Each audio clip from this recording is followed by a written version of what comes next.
Hey, what's up, party people of the SFL? Welcome to the very first edition of Axis Live. I am your host, Dave Axis. I am extremely grateful that you've decided to spend a portion of your Tuesday evening with me and the amazing panel of mock drafters we have here tonight. Before I get to them, I'd like to break down for you what my show is going to be like. I'm hoping to broadcast every Tuesday and Thursday on Twitch at 9 p.m. Hence the slogan, see you at the tees. Also the hashtag Tuesday, Thursday, Twitch. Of course, there's going to be some caveats to this schedule, like next Tuesday, since the SFL Draft will be on, so I won't be on. Also, this show will always be live. Always. It's going to be unscripted. It will be unedited. It will be unfiltered. And hopefully, it will be unforgettable in a good way. It's also my intention to keep all of the shows under an hour so all of you can get back to your lives when things are done. The purpose of the Axis Live show is to bring SFL content to the SFL community that is interactive on a live platform with fresh new faces. Let's talk about everything. Let's talk about it all. Let's get it all out there. Let's have guests on the show.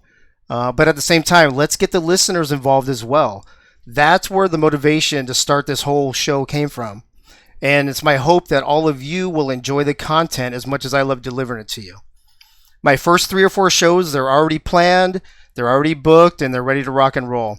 However, if you have an idea for the show, please DM me. I can't think of everything, and I would love to get your input and hear your ideas to make the show better.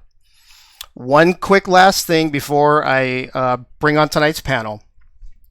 I want to throw out a special shout out and thank you, and I'm sure I can hear the eyes rolling already. But is to Johnny Pickler, and I'm going to tell you why. I know there's a lot of Johnny haters out there, but I want to say this. A couple months ago, I reached out to Johnny and asked him about doing a show because I knew he had done a show before. That's how the Weekly Heat came about. Johnny was nothing but nice and informational and helped me get everything going. And the reason I'm able to do this show tonight is because he was able to kind of show me the ropes and help me learn on doing the Weekly Heat. So I want to say thank you to Johnny for that. And then now let's get to our panel here. We have 5 mock draft guys that you guys have been seeing their mock drafts all over the Discord for, weeks now, I think. So first and foremost, let's go with, we got Frank Franchise Wade. He was a cornerback for Annapolis Navigators in the SFL Minor League. He's from Louisiana. We've got Thomas Smith from Fort Wayne, Indiana, who was a free safety for the Boise Mud Dogs in the SFL Minor League. Which we'll actually talk about that out the gate here, talk about those playoff games that we just saw last night, which were pretty incredible. We have Eagle Mondavi, wide receiver from the Albuquerque Adams. He's from Burlington, Vermont. And then we have Jeff Gagne from Rochester, New Hampshire, linebacker for the Annapolis Navigators. And then last, Mike Twinscrew from Virginia Beach, Virginia, wide receiver from the Madison Lynx. I'm sure he has a lot to say about the games last night as well. Thank you, fellas, for being on. How are you guys doing tonight? Well, Dave, thank you. Doing great, Dave. Thanks for having me. Doing great. It's doing awesome. Thanks for being here. Good. Hey, so let me dig right into the playoffs. And I'm not going to call on anybody in particular. If you have something to say, how about those minor league playoff games last night? Were those incredible or what? Heartbreaking. Incredible games last night. Yeah, heartbreaking for sure. Was it Art Vandelay that made that catch at the end of the game last night to put them in field goal range? It was Art Vandelay, and it was me that he got by. Oh, who said that? Frank. Oh, Frank. What happened, bro? Your coverage broke down? What happened there? No, my player was sinking, and then all of a sudden he just stopped, and Art ran past him. He makes a diving catch. Oh, man. It was just heartbreaking to see. And then whenever they lined up for the field goal, I was just like, oh, my gosh, not again. Yeah, that was crazy. I mean, and they were down, what, was it 10 or 13 points at halftime? On 10 at halftime. 10 at halftime, came all the way back. Unbelievable. So, yeah, amazing games last night. All right, let's jump into the mock panels. First, Mike Twinscrew, I'm going to go to you first. And I'm going to ask the same question to all of you first time around. Mike, I want to know why, and to let the listeners know, why did you decide to get into doing these mock drafts? Well, you always watch them on the NFL and things like that, and they're always fun to watch. Never really got into doing a mock draft myself, so figured I'd try it out, see how it goes. And it's really been a lot of fun, especially jumping into the group with these guys, and we sit and compare almost every day, talk about things that we've heard, things like that. So it's really been fun. So that's pretty much why, just testing it out. Awesome. Okay, Frank, how about you? I started noticing a couple of guys. I think it was Thomas was one of them that I noticed some mock drafts out there, and it was a first round deal, and so guys were getting their names out there, and I just thought, I don't know, I do a 4-round mock draft to get some other names out there, to get some owners and GMs looking at some other names that possibly are sliding through the cracks. Oh, that's a good. And so I did that, and I had a guy reach out to me and let me know that just because I put him in my mock draft, like in the 3rd round, got his name out there, and an owner called him and said, "Wished he hadn't have done that. Now we thought you were going to slide under the radar." Thought you were under the radar, right? That's so. I guess it's got goods and bads, huh? Depending on who you are and what team you're at. Sir. Okay, Jeff, what about you? What was your motivation behind starting to do mock drafts? Yeah, I would love to say mine wasn't self-serving, but that's exactly where it started from. I started to look at, okay, who needs linebackers? What's going to happen to me? And as I started to do it, I realized I was going to have to plan out more than just where I thought I might see myself go. And it evolved into, okay, well, this is what I would do as an owner. This is what I would do as an owner. And started trying to think of it from an owner's point of view to try to see where I would go. And then I happened to see Thomas's work, much like Frank said, and it was just off to the races at that point. It was an opportunity, like Mike said, to kind of bring it all together just like the real world and have an opportunity not just to do something creative, but to try to help rookies. Try to get more names out there that maybe were a little bit shy or didn't really know how to go about the process to be able to help push their name out there a little bit. Awesome. And then I also want to make a quick announcement to everybody listening right now. Jeff Gagne, who just answered that question, is now the Director of Digital Content for the SFL as of today. So, Jeff, congratulations on that promotion. You want to share anything about that real quick with the listeners about what your vision is for that and what's going to be entailed? Absolutely. Thank you, Dave, first off. And secondly, we have a goal to be organized and structured with the content that we have. There's so many great content creators out there that we just want to have an opportunity to get that in front of our community in an organized and high quality manner. And as our mission and vision continues to grow and evolve, I really look forward to hearing from all the creators, and even those of you that may not create. If you have opinions, those are just as valuable. Let us know what you want to see. And it's a work in progress, but it starts here today, and I look forward to continuing the path that was kind of paved by Ray and Slyn, and hope to add to the progress that they've really set up underneath us. Awesome. Okay. And then Thomas, are you muted, or can we hear you? Oh, yep, I'm here. Definitely. Okay. So why did you start doing mock drafts? For me, it's a little bit different. So for the last 6 years, I've actually been consulting for my friend Austin for Pro Football Focus. I do prospect scouting for him and do positional analysis. So with the NFL season being down, that's something that kind of affected me. Like, hey, I can do the same thing here. Right. That's kind of what I got into. And then as I started doing it, I was like, I could really help people out with this. I could start helping people get their names out there. That's when I started doing kind of the interviews a little bit. And then opening up the mock drafts. And when I saw Frank actually doing his 4-round mock draft, I was like, you know what? That's actually a pretty good idea. I should start expanding it more from not just the first round and doing all the rounds that I can do.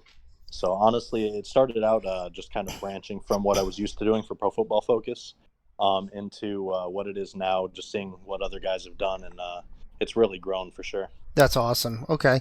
And then last but certainly not least, Eagle Mondavi. How about you? So this whole project started more as a mental health thing for myself to keep myself sane. I've been home from work from COVID, and I just started looking at teams, looking at needs. My first one I put out a couple weeks ago, I did all 7 rounds, just by positions. And then I just released another one the other day with players for 2 rounds, and I'll have another one out on Friday. Awesome. Okay. All right. So we're going to dig into. We're going to dissect. I spent the majority of the day today dissecting all of your most recent mock draft that you put out. Before we get into that, and we are going to get into it, we're going to dig deep into it. I want to know one specific thing. I'm going to start with Frank. Did the new? It's a new rule, but it's not a new rule. It's, I guess, depending on how you look at it. The rule where everybody was moving up from the third round to the second round, and then third round teams were losing that second position player potential. How much did that rule play into your mocks, and did you have to juggle a lot of people around and go back and forth and stuff? Let's see. Frank, I want to start with you. Okay. Yeah, I did have to do some juggling after they came out with that because of just for the fact that I'm thinking the third round is just going to be crazy. Owners are going to be trying to snap people up and put them in certain positions and things like that. And then for those teams at the top of the third get moved into the bottom of the second, now they're having to pick a primary position player. That changes all their plans for them. And so I had to kind of move people around to get those players to fit the team I thought they would go to. Right. Yeah, exactly. And Jeff, what about you? Yeah, I think it was exactly the same. Not fully understanding the draft setup, being a rookie in here and just coming in and assuming we're going to do this like the NFL. It impacted the first mock draft, but once we got that understanding in there and how things were going to slide, it's definitely going to impact the value of those players in the third. I truly believe, and I don't know if everybody would agree with me, but I think those will be some of the most sought after traded picks because there'll be a lot of high value players still sitting there with banked weeks that are going to try to slide into secondary positions. Right. But it threw a wrench in there, but it was once it made sense, it was pretty easy to adjust and go from there and understand what the first round truly looked like, the second round truly looked like, and it was just an adjustment and learning like everything else in the league. I agree with you. It's definitely made the second to third round tricky and changed, I think, the value of some players from round to round. I agree with that. Thomas, how about you? It's definitely affected mine for sure. I haven't really let it affect the mocks I've been putting out because in my mocks I've just been primarily focusing on primary positions. But I've actually been hearing from a lot of owners that they're going to be focusing more on the third round than actually the first 2 rounds, just because of the value that's still going to be available in those rounds. As to where like the teams may be in the back end of the first round or the second rounds might not get the specific guys they're wanting. They're going to be able to get guys they definitely want to target in the third round. Okay. And what about you, Eagle? What was your what do you think about that rule? And how did it affect you? I agree with just about everybody with this. For my mock, it didn't really matter because I was just going off of the first 2 primary with your primary positions. But I do agree that you will see teams trying to get early third round draft picks. It's all about locker room and who they can find to help with their locker room. Right. Yeah, no, I completely agree with all of you. And to be honest with you, from the other side of it, for the teams, for the GMs, for the players that we've been talking to, if you saw your team name slide from the third round to the second round, I mean, not only did you have to change your strategy, but you had to start talking to different people that you weren't even talking to yet. So it's actually made it a little definitely fun, definitely more of a chess match, if you will. Definitely put a little more drama into it, which is always good. Last question I'm going to ask all of you before we dive into the into your actual mock drafts. It's kind of a 2-part. I want to know how you decided, what was your philosophy behind your mock draft, and how much interaction or did you get with the actual players and the front office and things like that. I'll go to Jeff first on this one. Yeah, I think this has been probably the most fun part of this all, like that mock draft group we have. Everybody has a different philosophy. and we've all gained little nuggets from each other. And personally, for me, I tried to keep this as not a front office speaking with the owners. I was just trying to do it off my gut, trying to see what my feel would be and trying to use it if I was an owner. This is how I would see these positions fall out. So when I was looking at it, I had to really balance between banked weeks, because obviously how good your player is with value is going to be important. But it was also between that, the interactions you have in your chat, and also a unique one that I had to start figuring out at the end were those non-contract players that maybe weren't as super active as some of the Right. newer rookies that were excited, Right. but already had an established league image, and that Right. was going to impact where they might go. Interesting. You know, I find it ironic that, and I've only been here, for a couple seasons, so maybe there were heavier mock drafts before, and maybe somebody in the chat can tell me if mock drafts was a big thing before. But last year for season 13, there was only a few mock drafts, and the rules were easy, and there weren't as many players. And then on top of it, you didn't have so many rounds, and you didn't have these little caveat rule changes. So I'm thinking you guys dove into this at maybe the worst time, but quite possibly the best time to do it. Who am I on? Thomas. For me, honestly, it's just been kind of fluid because when I first got into it, I kind of didn't really know what was going on. So I was thinking, okay, I'm going to start sorting it by check-ins and just value people based off of that. And then the more I started talking to team staffs and owners and stuff like that, finding out that they look more for the activity, they look more for personality, guys that are going to be able to lead in that locker room and things like that. That's when I started basing my mocks off of activity more than the value. Whereas the value still matters. I feel like it doesn't matter as much as what a player can bring off the field. For example, like the graphics and stuff that Brian Dynasty and other guys bring. That's to a great where point. it's Yeah. put Brian Dynasty on most boards to where he's the top rated QB, even though he's, I think, 5th or 6th in check-ins. Right. Yeah, the off the field, that's interesting. Just to compare with last year, we had in the first round a lot of lower value, lower check in rookies get picked in the first round due to what they could do and how they could help off the field. So that's invaluable. Eagle, what about you? So when I first did my one mock, I decided to not count activity. I kind of went off a check-in and stats that was in the minor leagues. Then I started chatting with owners and other people and other GMs, and then they're like, stats really isn't what we're looking for. So then I started looking at activity with this new one and check-ins, and that's where basically the same. And it's like what you can bring off the field as well. I agree. That's a big boost for your draft stock. And Eagle, what was your level of interaction with players in the front office? I've had conversations here and there with almost every team, uh, but it's as I'm chatting every day with these other mock guys, we're just passing information, and then they start telling me about personality more, and I look more and more and more into it, and I'm like, yeah, this is the way to go for these mocks.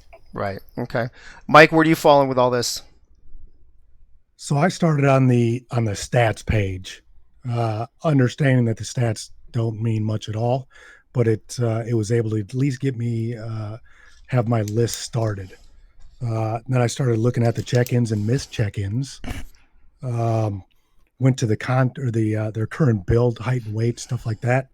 Thought about some of the activity. I run Discord all day long, sitting here at my desk, so I'm watching everything. So a lot of the activity came into play on that.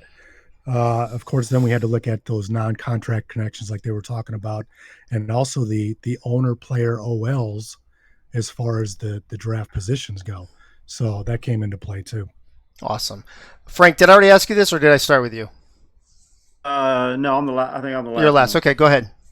My first one I did was solely based on check-ins, and if you go back, I don't know if you can go back and find it, but you can see a lot of names that are on that list that are probably not on this fourth one that I just did. Because I went from check-ins, and then I started asking owners. I think I DM'd all the owners and said, "What are you looking for?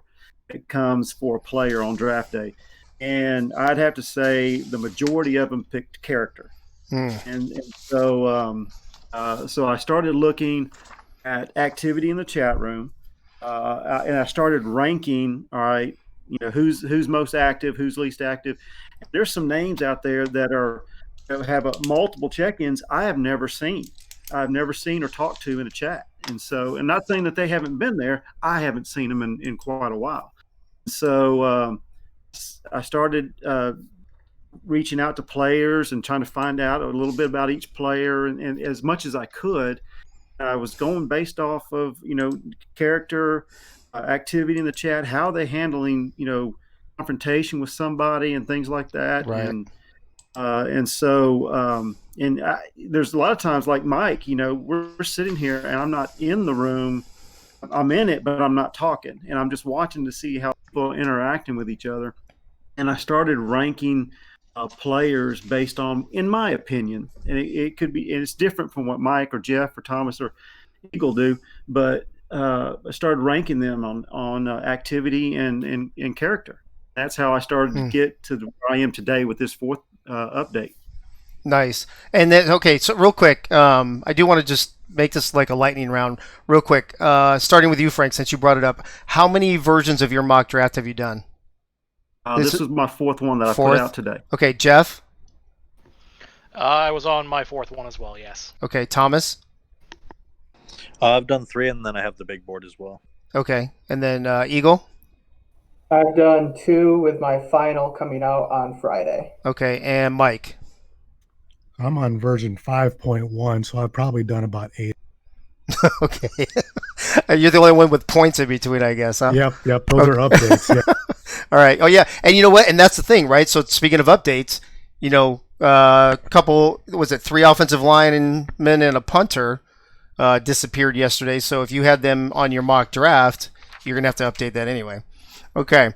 Here's the first thing I want to get into with dissecting your mock drafts. And for those of you rookies that are listening and that are on Twitch, this is where you really want to start paying attention, okay? First and foremost, I noticed that 4 of the 5 of you all have the exact same person going number 1 overall, with the exception of Mike Twinscrew. So the rest of you have, is it Brody Gulch? I want to know from the 4 people who have him number 1, starting with, let's see, whose is this? With Eagle. Why do you have Brody at number 1? So I was looking at the needs for Fort Worth, and they need a linebacker bad. I've seen Brody in the chat, and he has the check-ins. So for me, it was a no-brainer pick. Okay, Frank, what about you? Same. I've seen Brody in the chat. I looked at his check-ins. I have not seen any time when he has been chatting with somebody, any kind of confrontation or anything like that. And I know the game really doesn't matter that much because it's all computer simulated. His player, no matter what game it was, just always stood out. Okay. Thomas, what about you? Why do you have Brody at number 1? For me, it's a couple different things. From conversations I've had, I've gotten the feel that number 1 is going to be a linebacker. For 2, some information I actually got from a couple different staffers was that D-line isn't as highly sought after just because it's so hard to get sacks. That linebacker is one of the most highly sought after positions because of the pass coverage they bring, the tackling, and just basically the all-around skill of the linebacker. Interesting. Okay. And then let's go to Jeff. You're the last one, I think. You also have Brody number 1, correct? Yeah, I think it's just reiterating what's been said. When I've seen Brody in chat, he's been a very professional poster. Looking at the numbers, he's one of the highest defensive people for check-ins, which, if you're going to be the first overall pick on an expansion team, they're going to want to be able to have somebody that has a lot of value. And while there are a lot of quality linebackers, I just think his amount of check-ins he brings really elevates him above the rest. Okay. So, Mike, that brings us to you. You have Brody going 4th overall to Houston, but you have Ross Napoli, defensive end, going to Fort Worth instead of Brody. Why is that?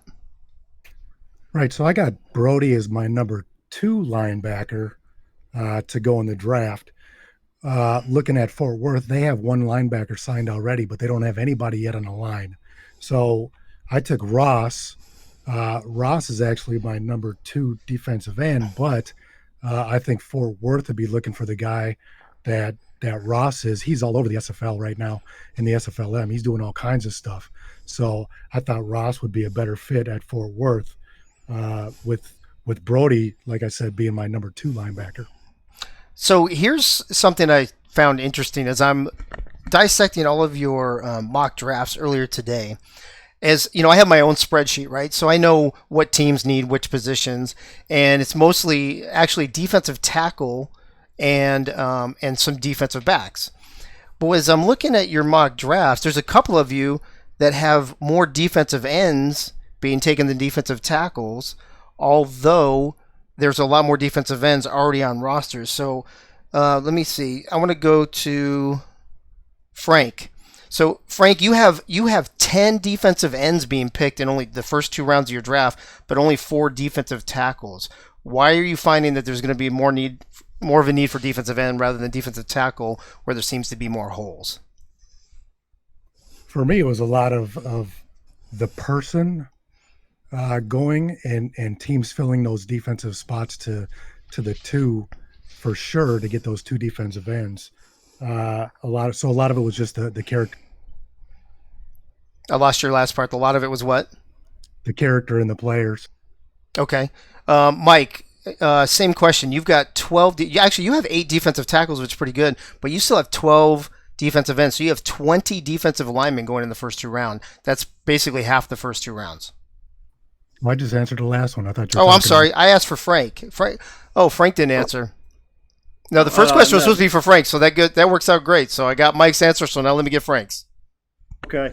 Well, I started looking at the fact that other than one defensive tackle, they're all lumped up about the same when you go as far as value and things like that. But when I started looking at of course, the check-ins and the quality of character in the room and stuff, that's how I started breaking that ranking down. But all of them sitting around the same number. I think it's 49.95 or something like that. I think all of them except for one, right? Right. And then I have him going a second overall to Portland. But defensive end I thought was more valuable as part as helping with the pass rush and things like that. Somebody said it earlier. Linebacker, I think, is the main or primary position on the defense. So that's very important right there. But I think the defensive end is the next person, is highly valuable for that pass rush.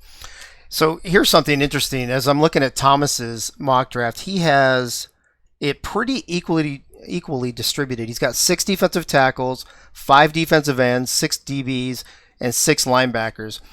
Thomas, did you like I said at the beginning on my spreadsheet, I've got a lot of holes at defensive tackle. I have a lot of holes at in the DBs. Do you think most of those are going to get taken then in the 3rd round with people in their secondary positions? Is that why you have these numbers so low, or what was your thought process behind that? Part of it was definitely for the secondary positions. I think some of the guys that have D-line secondary, I think they're going to see a big push in the 3rd and 4th rounds. It wasn't planned like that, how it ended up falling balanced like that. I just kind of went based off of what I thought that team would target as their biggest need in those first 2 rounds. Okay. Anybody else got anything else to say about the defensive line before I move on to another position group? Actually, you know what, Jeff? Do you know your stats? The way your mock draft is, I wasn't able to break down your numbers. Do you happen to have those numbers broken down? By position, I don't. Or position group, maybe? Yeah, I do know that it's fairly balanced, and I may be a little bit heavier on the defensive line because going just 2 rounds, I was able to mentally block out the thought of round 3, round 4 supplemental, and I solely was able to focus on primary. Okay. So I didn't have to try to value, and I didn't have to try to balance that because those guys do in 3 and 4. That's a real thought you got to have of this guy. You know, 2nd round might make a sense here as primary, right? But it would be more sense for a lot of these, especially quarterbacks and things like that. You're going to see secondary positions being, free safety, cornerback. That maybe we see a lot of secondary going in those 3 and 4 with those quarterbacks that don't make it in rounds 1 or 2. So that just made me think. Let's do another rapid fire real quick. Just something I thought of. So as you're looking at these, you've got most of you did 2 rounds. A couple of you did 3, and it looks like maybe one person did 4. As you're just looking at the first 2 rounds, Did you see a lot of people that, as you're putting them in the first or second round, thinking, maybe I shouldn't put this person there. Maybe I think they're better fitted for the third round in a secondary position, but you felt the need to put them there anyway. Let me start with Eagle on that one. So I actually haven't really looked at secondary positions at all. All of my thought and theory was just basically done on primary positions. Okay. Mike, what about you? Same thing. I pretty much said on the primary positions. There were a few guys that I did take out of my first 2 rounds because they are so adamant on going with their secondary builds, and that's what they're telling. Okay. All right, Frank, how about you? Primary position was still, even though I'm in the third round with the secondary, I was still looking at a team's need and picking a player at their primary, but then knowing some of the guys that I've talked to that would rather be their secondary, I would slide them in there. Okay. Thomas, where do you fall on that? Honestly, mine was exactly the same as Mike's. I just focused on primary, but if I saw somebody that definitely wanted to go in their secondary position, that moved them around. Okay. Jeff, did I skip you? You did, and I'm going to throw mine back at Frank here because I am one that, like I said, I just focused right on primary, and for me, I have Garrison Blue as a cornerback in the first round because I think the player is a first-round value.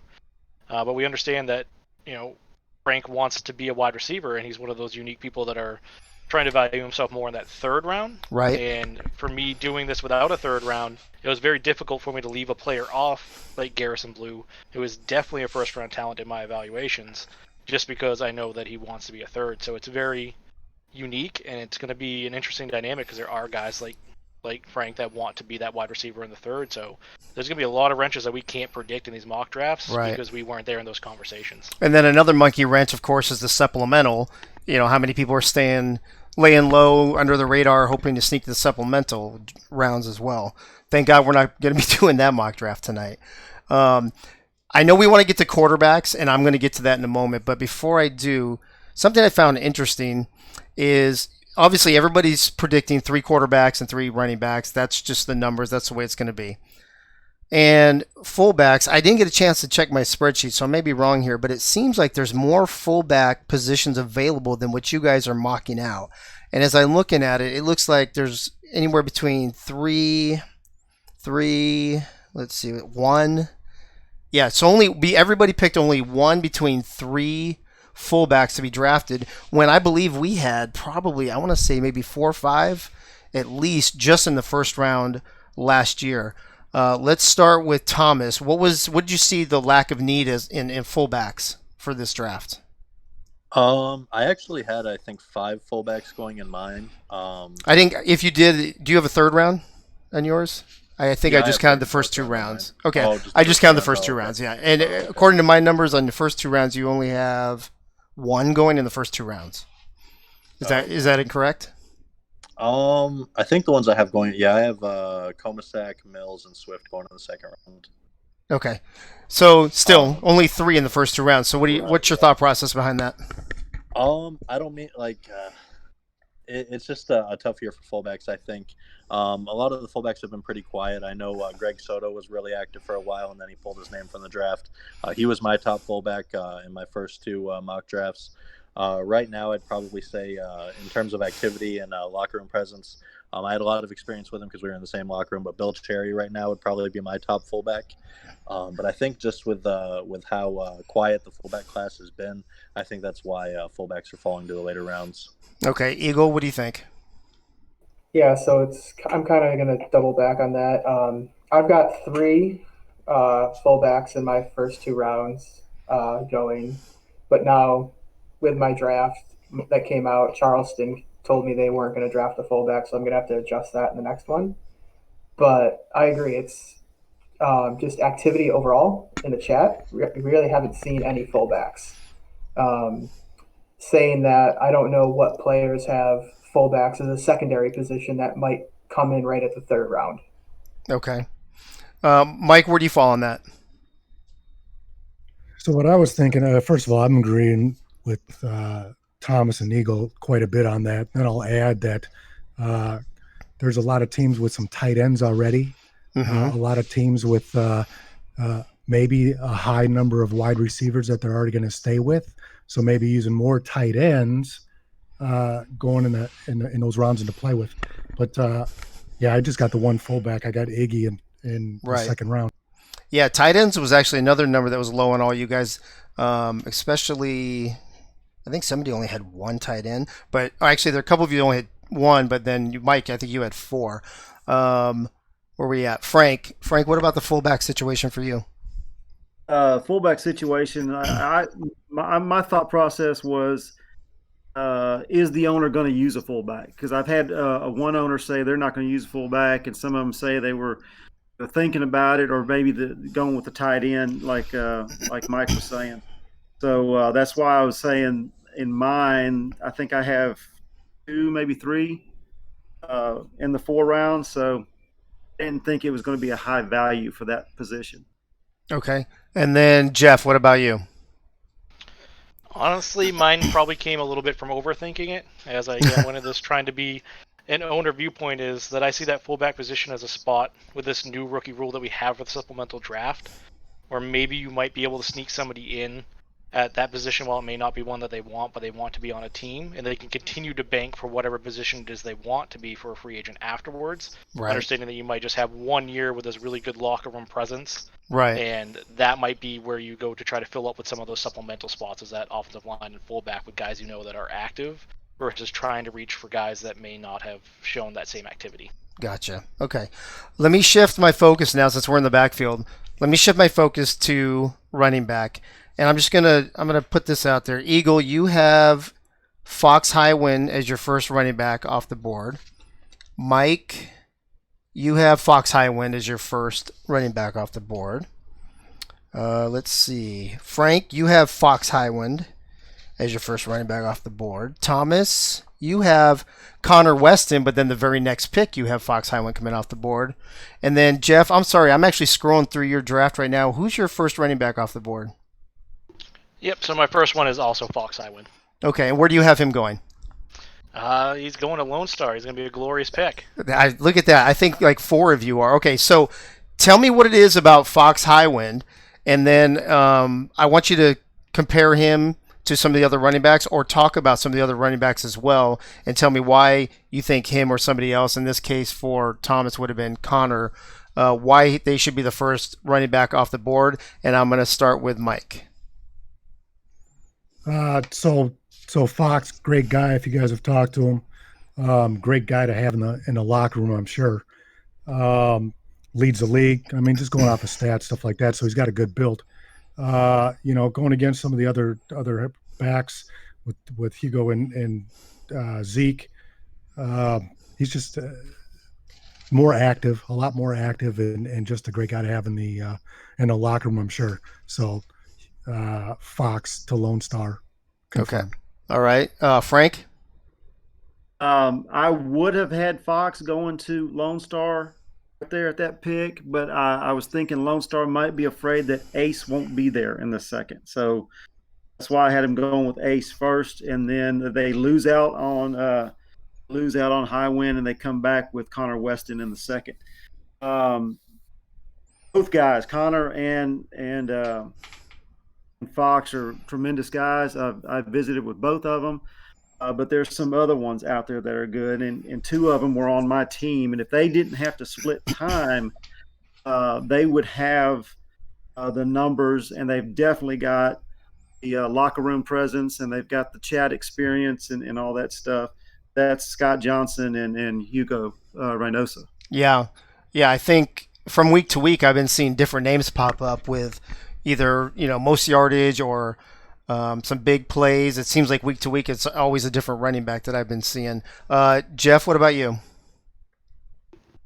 Yeah, I got to agree with these guys here. I think it's a lot of consensus that comes from our group.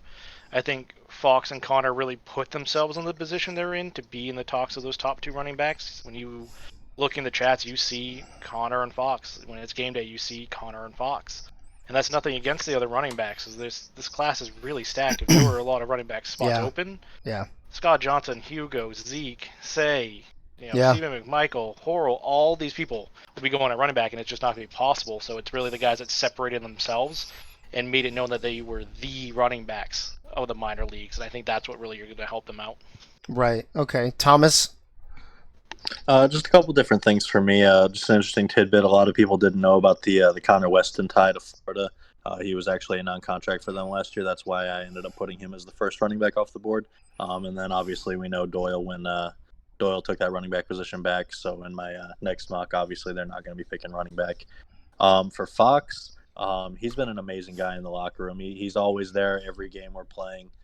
He's always rooting for our team. He's been an amazing guy in the locker room. Always there, reminding us about our check-ins, just kind of hyping the team up.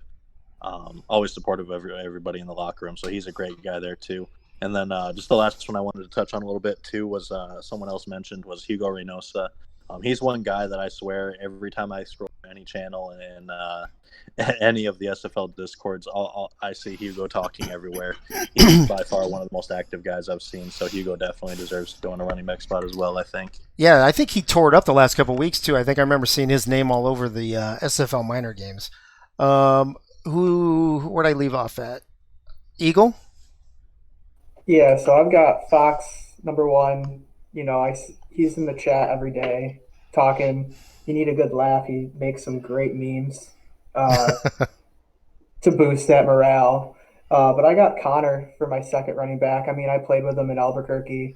He's talking every day. They both have 0 missed check-ins. So Fox is at 30 weeks right now, and Connor Weston's at 23. So that just to me shows dedication to the league and to the long run. Yeah, absolutely. I noticed that in addition to having a lot of great halfbacks and not enough spots, I personally think even as great as the running back field is, I think we're even deeper at quarterback. And I think this is probably where the most talk and quite possibly the most drama has been. I've noticed in some of your mock drafts, you guys had quarterbacks going in the first round and pretty early in your first mocks. But as the mocks start coming, several of you start pushing quarterbacks to the second round. Frank, what's the thought process behind that?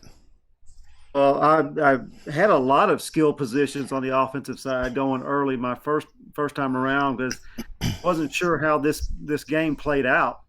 Those are very important positions, and those are the prestigious positions. But I saw where, I looked at last year's draft.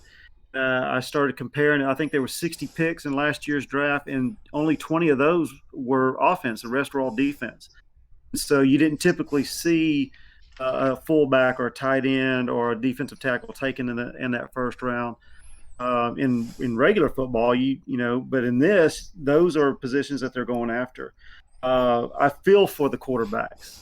There's only 3 spots. Yeah. And there's eight quarterbacks or 10. There's 10 quarterbacks that are all very capable of being in the league, and most of those guys are active in the chat and have a lot of check-ins.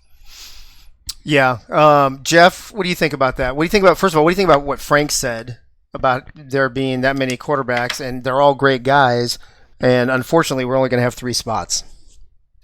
It's been the biggest headache for this entire process. I think literally every other day I'm making a change on which one's going where because they literally all deserve it. When They seem to all be interchangeable, right? Yeah, and it's not like in a fact that like it's just a quarterback can go there. Like from the check-ins, from the personality, from the leadership, they have all shown it. Like they are incredible people.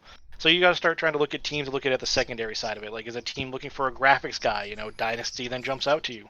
Is it a coach? Obviously, you got Vasquez and Curtis that are really good at scouting and coaching. So maybe that's where you're looking for that. So it becomes much more difficult to try to pin this down because these guys know that it's difficult to get those spots, and they're showing a lot off the field in the film rooms, those kind of areas to really try to put themselves apart, and it's going to be heartbreaking having to see some of these guys go somewhere that maybe they're not as thrilled to play. Right. Thomas, what do you think? Honestly, just adding on to what Jeff said, I agree with everything he said. It's really hard to kind of break it down.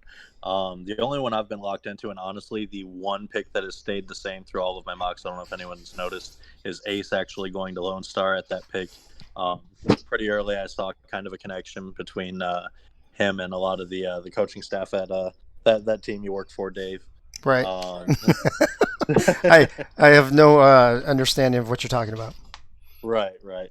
But no insider information there or anything, honestly. Like, No. it's just I kind of saw the tie there, and then I remember one of my first interactions in the league was with Ace after that first game, and he just a complete class act. And as soon as I saw how classy he was and everything, I knew he should be one of the first quarterbacks off the board. And then, like Jeff said, Brian with his graphics, I know a lot of teams are looking for stuff like that. So those are the two guys that have always stood out for me. Just kind of a little bit ahead of everybody else. All of these quarterbacks have definitely made a name for themselves. They show that consistency, always checking in, and that's never been a problem. So it's kind of hard to figure out where that last quarterback's going to come from. Right. And Eagle, what about you? Where do you stand on the quarterback situation?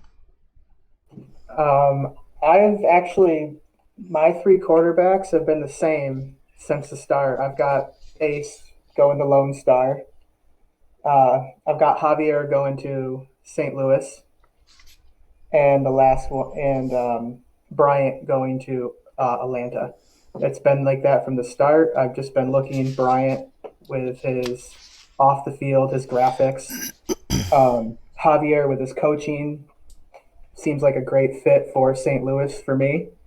But looking at the rest of the quarterbacks, they all have at least 20 check-ins. So I feel really bad for some of these other quarterbacks who just have to wait another season. Right. Yeah, Mike, where do you fall on that? I completely agree with what you said, by the way, Eagle. No, I'm with the rest of these guys. Got to totally feel for these quarterbacks and even the halfbacks, and they're in the backfield with them, just on the spots that aren't there. My quarterbacks have changed quite a bit, although I did have Ace going to Lone Star there for a few weeks, up until Pseudo didn't sign with Lone Star and Fox jumped in. So Ace for me was the one that did drop to the second round, but I still got Lone Star picking him up.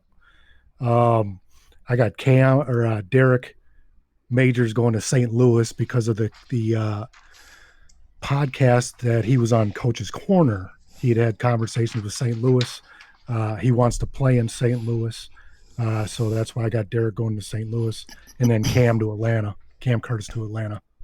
But yeah, I got a feel for these guys. It's a tough situation. Right. Frank, did I start with you, or do you need to chime in still? You started with me. Okay. All right, good. So let's see. Wow, we already went 50 minutes. It's amazing how fast time goes by when you're talking about something you're passionate about. I'm going to go around, and I want to know from each of you, what would you think would be the biggest surprise of the draft? Or do you see a surprise coming that you just haven't put in your mock draft? Something that could be a surprise or a shocker come the draft. And I will start with Thomas. Well, that's a tough one. I think one of the biggest surprises is going to be how many guys we see go in the first round with not as many check-ins. I think it's really going to surprise people. Guys with maybe like 10, 15 check-ins that don't have the exact value. Which I think will go higher than people expect because of different things that factor in, like the training camp bonus that it has come into play, that can affect for guys that don't have those check-ins but they're consistent, as well as guys that have really shown their character and shown the kind of person they can be in a locker room. So teams are really going to look at that over maybe 5 or 10 more check-ins. Okay, Eagle? Yeah, I'm thinking about this for a second, but I'm going to threw me off for a second. I'm sure there's going to be a couple players that we see that are just going to, when they get drafted, we're just going to be like, didn't see it. You know, I've got one lineman right now in the first round. I'm thinking about maybe adding one or two more to go in that first 22 picks. Well, I know 3 or 4 you shouldn't add. Yeah, I know. Mike, what about you? What do you think, Mike, could be the biggest surprise of the draft? So my biggest shocker is my boy Otis Boudreaux going in the second round. Oh, you cut out, Mike. Going what? Otis Boudreaux going to Houston in the second. That's your biggest surprise, or that's what you're going to put in here? That's what I'm putting in here. Okay. All right. Frank, what about you? Oh, Mike kind of stole my thunder there. I was going to say Otis being picked as the first kicker. That gentleman right there has done a lot in a short time that he's been here. He accepted a role to be put on a team so that he could go ahead and play. He volunteered to scout and do whatever. He hit the ground running, and he hasn't stopped since. And this guy, he might even go higher. I had him in the second round, my third edition. The reason why I had dropped him back is because I had to move some bodies around. But this guy has been impressive in the chat, and he's got a lot to offer with digital media and things and stuff like that. So I expect Otis Boudreaux to be drafted high. Wow. Okay. Looks like, Jeff, you got the last word on surprise of the draft. Yeah, so I'm going to lean towards 2 here just because the one that I have is a little bit saturated here. I agree. I think we're going to see more offensive linemen, kickers, and fullbacks go early than we think. Guys like Otis, guys like Cliff Allen, Amy, really active as kickers. Offensive linemen, you got people that really want to do that. It's going to be tough to fill. Not a lot of people want to play offensive line. So if you guys have like Gene Benazzi or Dusty Wilson that want to step up and they actually want to play that role, a team's really going to value a guy that they know is going to stick around at offensive line versus a guy that's going to bail real quick. Right.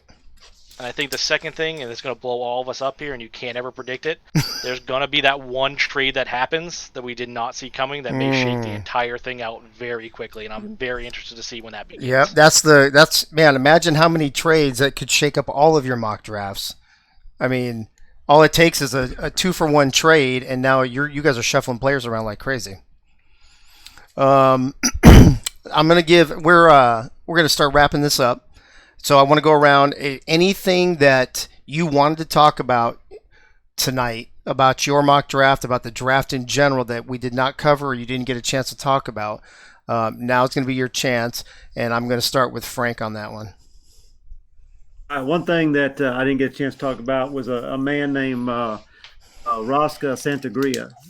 If he doesn't get picked second, I have him going in the seventh pick to Tulsa. If he doesn't get picked second, that's where he's going to go. That's another gentleman that's been very active. He does stats for the games and things like that. And teams, I need you to look for me in the third round. Interesting. Okay. Jeff, what about you? I think, for me, we talk a lot about the quarterback and the running back, but boy, is this class getting loaded at wide receiver too. Yeah, you're I agree with you. 2 right here. Yeah. You got Twin Screw, you got Eagle on here, both guys that I see going early. Yeah, I was going to tease you guys about putting each other on your mock drafts, by the way. Yeah, like Art destroyed my life last night. He made that diving catch, and now I don't have a championship game to be in. So there's not a lot of them open there, and I think they're guys that may end up at other positions just like the quarterback and the running back. But, right, man, there's some really good guys at wide receiver. And just a last plug I want to give, if you guys are a rookie in here and you're not talking to owners or GMs yet, like, don't be shy. These guys want to speak to you. Like, I was really worried early on, but they took every sales pitch I had and it turned into a conversation and some friendship. So just reach out, rookies. Don't hold yourself back. And speaking of wide receivers, since we're going to Thomas next anyway, Thomas, I noticed you actually have Twin Screw going second overall. Is that right? That is correct. Honestly, he's, in my book, I think he's going to be a highly sought-after wide receiver in this draft. Just the character and everything he's brought, and I could see him going very high in this draft. Nice. Anything else you wanted to cover that we didn't get to? Oh, yeah, definitely. Just 2 quick things. One thing I wanted to say thank you to all of the guys, coaches, GMs, assistants, scouts, all of the guys that helped make the SFLM happen. I just want to thank all of those guys for everything they've done to make this happen for all of us down there in the minors, make it a little fun for all the rookies coming up. So that's been a big thing for us, and I just wanted to thank all of those guys that have put all that work in for us. And then I just wanted to shout out to this whole rookie class in general. Mm-hmm. We've got so many good guys coming into this draft, and I just wanted to say to the GMs and the coaches, definitely put the work in, because there are so many good guys out there that deserve to be drafted, and it's going to take a lot of work because there's a lot of good guys, and it's going to be hard to sift through who they're going to want to pick, and going to be hard to decide between these guys. I agree with you. Eagle, what do you got? Just for owners, GMs that are listening, send me DMs with feedback of the mocks that I'm doing. Just, I'd be greatly appreciated. And to all the other rookies out there, just stay positive in the chats. Owners and GMs and scouts see when you may have a negative moment. So just stay positive. Good stuff. And then, Mike, you're going to get the last word on this. Anything you did not, that you wanted to cover that we did not cover today? Well, first, thanks, Thomas. Appreciate the words. I'm going to go back on Thomas. We didn't talk about the DBs at all. I got Thomas going first DB off the list of Portland at number 20. So, some other good DBs out there. Nick Rhodes had a great season. Good guy to talk to. Dave, thanks for having us on here. Of course. Like they said, thanks to the SFLM, this has been a great rookie season, great season to go to. We got a championship game coming up. Go Lynx. But I've had a great time. Probably like 10 weeks that I've been here now, so it's been fantastic. Yeah, I thought we talked DBs at the beginning, but maybe we didn't. But I've got another show on Thursday where I've got a couple owners and GMs coming in, so maybe we'll start with the DBs. Whoever asked that question, if you tune in on Thursday, I'll make sure we get to the defensive backs. So I want to thank, before I go around and thank the panel, I actually have two sponsors for my show, and so I want to throw them some shout-outs. One is Trick Apparel. You can go to their website, trickapparel.net. It's a buddy of mine. It's veteran-owned, buddy of mine from the Marine Corps. He does all my T-shirts and all my hats, and they've got everything you can imagine, everything from rubber bands to koozies to everything. And then another buddy of mine, Bad Boy Custom Rods. When he knew I was doing this show, he said if anybody here uses my name as a code, he can get, if you guys are into fishing for freshwater, saltwater, fly fishing, whatever, he'll give you 20% off of a custom fishing rod. So don't know how many fishermen we have in here, or fisher women, or fisher people, but if you're a fisher person, hit my boy up. He will make you an amazing rod, and he'll give you 20% off for mentioning the show. Thank you again to Mike Twin Screw, to Frank the Franchise Wade, to the new Director of Digital Content, Jeff Gagne. We've got Thomas Smith was here today, and then, of course, Eagle Mondavi. Thank you guys for all your hard work on all of these mock drafts. I mean, you guys put in hours and hours on this, and I just want you to know I personally appreciate it. And as you can tell by how many people we've had on tonight, it looks like a lot of the league appreciates it too, and so we want to thank you for that. With those things being said, I have another show Thursday night, same time, 9 p.m. Eastern, where we have two owners and two GMs coming on, and they're going to break down what these guys said tonight. So if you want to see some good opinions based off of the discussion this evening, please tune in on Thursday night, 9 p.m. Eastern. And as always, please have a glorious evening. Thanks for coming. Drive home safe, Eddie Gage. See you later.